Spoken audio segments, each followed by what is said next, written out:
క్రిస్టియన్లకు జరిగితే మాట్లాడతావా, ముస్లింలకు జరిగితే మాట్లాడతావా అంటే వాట్ డస్ ఇట్ మీన్? అంటే జనసేన పార్టీ క్రిస్టియన్లకి ముస్లిమ్స్కి వ్యతిరేకం.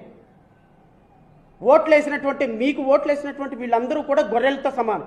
ఈ విధంగా అబద్ధాలు చెప్పి ఫాల్స్ ప్రామిసెస్ ఇచ్చి ఎందుకు పనికిరాని భారతీయ జనతా పార్టీని తీసుకొచ్చి ఆంధ్రప్రదేశ్ రాష్ట్రంలో విషాలు చిమ్మించి ఈరోజు రాష్ట్ర ప్రజలందరూ దగ్గర ఉప ముఖ్యమంత్రిగా అయిపోయిన మీరు ప్రతి రిలీజియస్ అంశాన్ని, ప్రతి సెన్సిటివ్ అంశాన్ని కూడా ఈరోజు తీసుకొచ్చి మతం ముసుగులో చొప్పిస్తున్నారు అంటే హౌ షేమ్ఫుల్ ఇట్ ఈస్.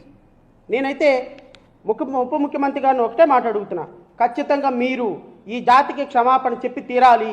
మీరు చేసినటువంటి కామెంట్కి ఎస్సీలకి, ఎస్టీలకి, క్రిస్టియన్లకి, ముస్లిమ్స్కి ఎవరైతే బలగైన వర్గాలు ఉన్నారో వాళ్ళందరికీ కూడా మీరు క్షమాపణ చెప్పి తీరాలి.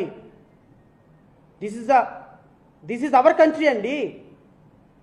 హిందువులు వేరు, ముస్లిమ్స్ వేరు, క్రిస్టియన్లు వేరు కాదు. మీరు అట్లా వేరు చేసి మాట్లాడద్దు. You are holding a constitutional post. ఒక డిప్యూటీ చీఫ్ మినిస్టర్ అంటే రాష్ట్రంలో ఉన్నటువంటి 5.5 కోట్ల మందికి మీరు డిప్యూటీ చీఫ్ మినిస్టర్. ముస్లిమ్స్కి వేరు, క్రిస్టియన్కి వేరు కాదు. మీరు ఒక సమస్య వస్తే వెళ్ళి తిరుపతి కనకదుర్గమ్మ తల్లి టెంపుల్ మెట్లు కడగొచ్చు, కాదనటంలా. మరి ఒక దళిత డాక్టర్ని మీ ఎమ్మెల్యే పచ్చిబూతులు తిడితే మీరు ఎందుకు స్పందించలేదు?